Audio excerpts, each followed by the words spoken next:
Susceptibilities to be considered. Are we agreed? Yes.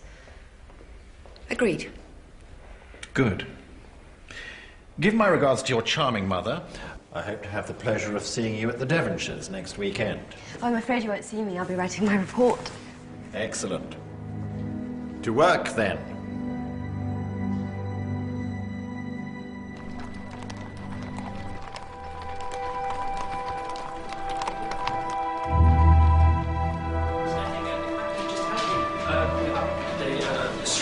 Suite room, ready, waiting for you. Please, if there's anything that you need, anything at all. They want a report from me, do they? Then they shall have it.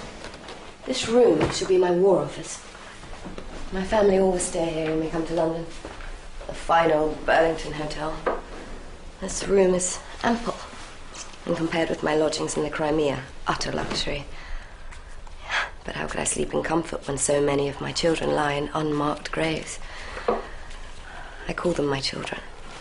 Those ordinary soldiers who died in pain and silence, uncomplaining, though the officers called them brutes, the scum of the earth. My children. What a tale I have to tell. How eager and proud they all were when they first set out. The very names of those regiments made our hearts beat faster. The Royal Dragoons, the Grenadier Guards, the 93rds, the Inniskillings, the Coldstream Guards, the Royal Fusiliers. Off they went, with their brand new rifles and pretty sparkling uniforms. Off to teach the Russian bear a lesson. The finest army in the world, we thought. Invincible, we thought. Back home in a month, we thought. Oh, everybody, let's hear it for our brave British boys in British uniforms! I can't believe it. Is it? Oh, no, it isn't. Oh, yes, you're right. It's a lightning, frightening, fighting Light Brigade!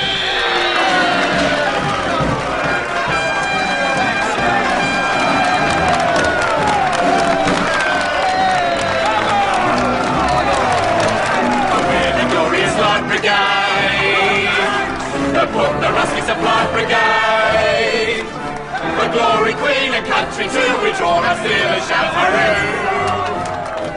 The lightning, frightening, fighting Light Brigade, who never been afraid. We're the glorious Light Brigade, the Rusty Supply Brigade. You've never seen soldiers like us before, who boldly charge the cannons roar. The lightning, frightening, fighting Light Brigade, who never.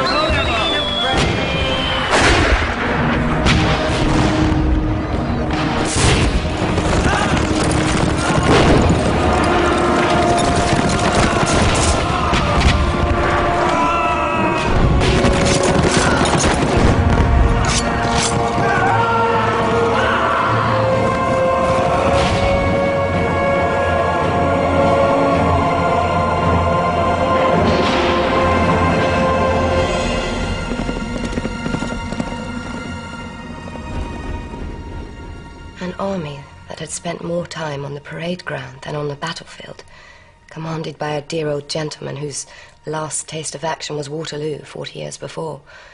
This force, incredibly, due to the heroism of the common soldier, won 3 battles against huge odds. But the cost, and those blundering generals. I know this much. If any woman had managed her kitchen the way our generals managed that campaign, she and her entire family would have been reduced to the poorhouse in weeks.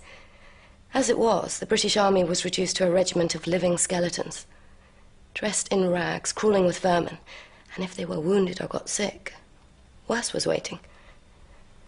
A death house in the shape of the military hospital at Scutari.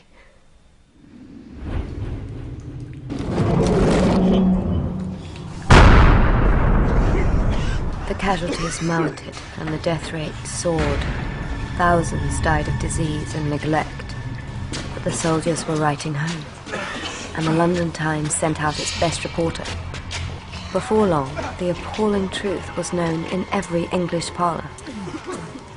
Only then did we begin to understand the full horror of what our men were going through. Listen to this.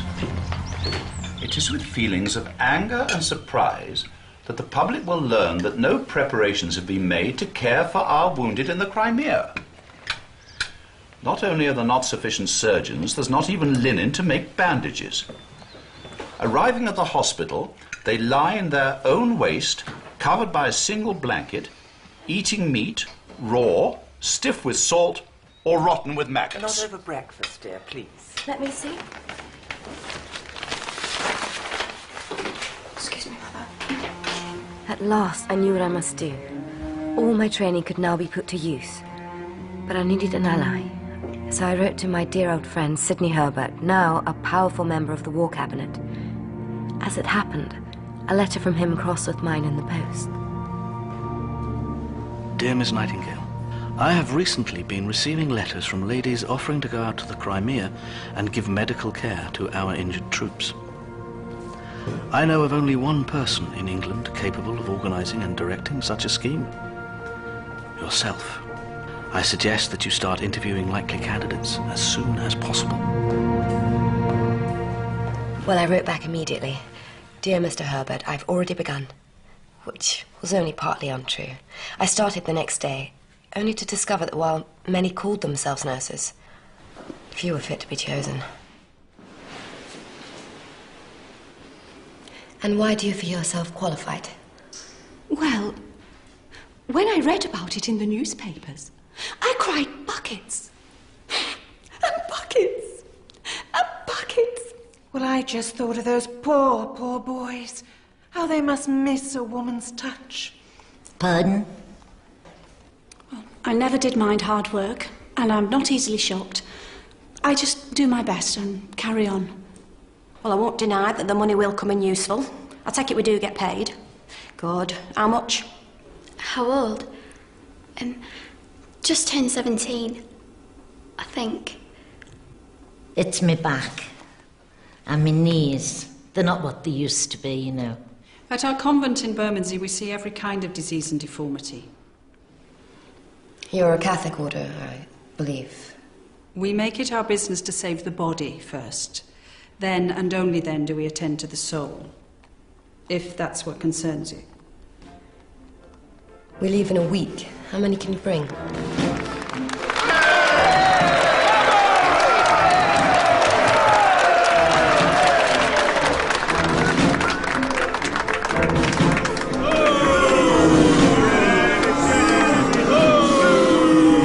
War ain't no place for a woman, it's only a place for a man. This foe we fight from morn till night and beat him when we can. So don't come here to interfere with the British battle plan. War ain't no place for a woman, it's only a place for a man. Right clear! It's only a place for a man. If war's no place for a woman, it's hardly a place for a man. We'll ride the wave and try to save as many as we can. We're Nightingale and nurses. You'll thank us and not curse us. We'll rescue you from pain and fear. We'll bring you comfort and good cheer. We've come to hold your hand.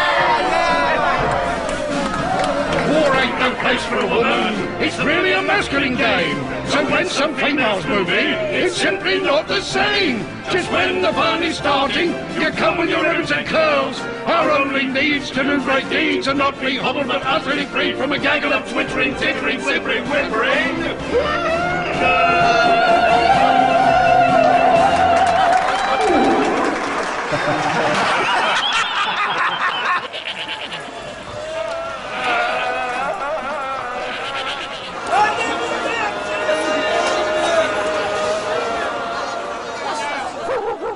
We landed in Turkey just as autumn gave way to winter. My final choice of nurses were a mixed brigade requiring much drilling. Some experienced, some less so. Some happy just to be paid. Some there out of pure charity and love of God. Follow me. Step lively. Mind where you put your feet.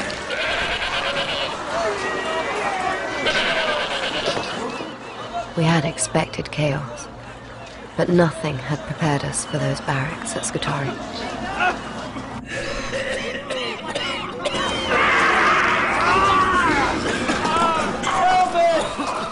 Here, just across a narrow strip of water from Constantinople, the British High Command had established the nearest thing I'd ever seen to hell on earth. It was, in fact, the main hospital for receiving the casualties from the Crimea. It was there I met Sir John Hall, Chief Medical Officer for the British Army in the East. No chloroform for the lower ranks, Mr. Davis. Let us hear the man bawl lustily. At least then we'll know he's still alive. Fine, carry on. Sir? Ah, Miss Nightingale. I'd heard you were coming. And from what I've seen so far, not a moment too soon. Maybe so, and maybe not. As I read the instructions from your friend, the Right Honourable Sidney Herbert, you are under the clear direction of the medical staff here. That means that neither you nor any of your ladies will do anything without the express written permission of a military doctor. In other words, Miss Nightingale, here in my hospital, you are in charge of nothing with the exception of your personal laundry. Am I clear?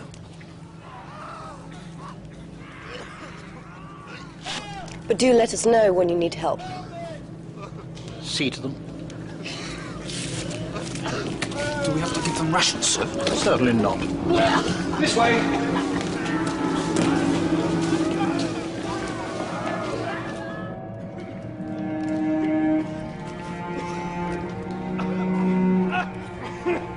The quarters we were herded into were squalid and cramped, alive with vermin, the air heavy with the stench of fever and death.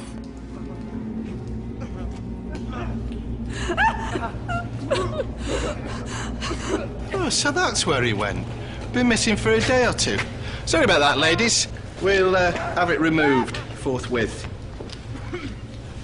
First, the strongest of you to the wash tubs. Everyone else, let us have those floors swept, the windows cleaned, that stove working. Where are the brooms? Brooms? That's a joke. Find brooms. If you can't find them, make them. That night, we went to bed in the dark. The next day, we cleaned out our new home, and then nothing. It was as if we had been sealed up in our dingy little corner, frozen out by Sir John Hall and his doctors, deliberately forgotten. Was this why we had traveled all across Europe? We knew how much we were needed, and we knew the difference we could make. This was the cruelest trial of all.